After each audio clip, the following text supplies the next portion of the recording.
voina chuan guitar lesson thar kan zir ho lenga voina kan zir ho le tur chu Vanlalsailova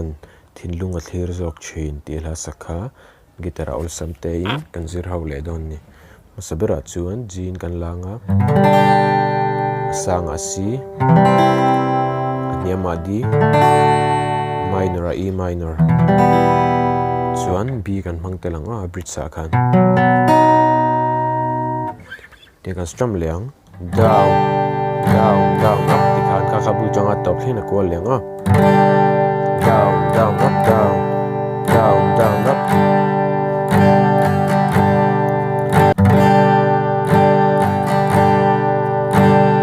kan taksa moi theye kan melan dan zong zong po kan silefen zong te ya rual zong akum theye tirnan achena jon down strum chote rual zong akum theye kan zong le mai ma se hei shiala tinga te po down strum ma se hei shiala chung lam en chin tu kha inun na angai lut lai be Thinlung a thlir zawk chine khatlai borvel kha chu down strum de uvek inun na angai lut lai be Thinlung a thlir zawk chine nei ro sum le pai zunga rual po kan pol phalo thei ma se hei don te I tharau va ho sa e shiala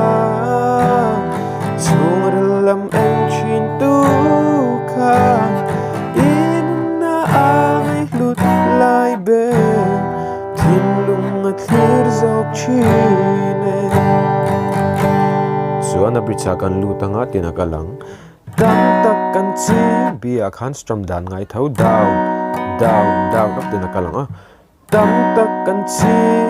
tlep te kan seng le chi lungoi na kim u zo reng an om si lo du sa maya tampo nei ma sela an thareng among thei lo Krista an nei si lo ole hei shiala chung lam en chin tu kha inun na angai lut lai be Thinlung a thlir zawk chine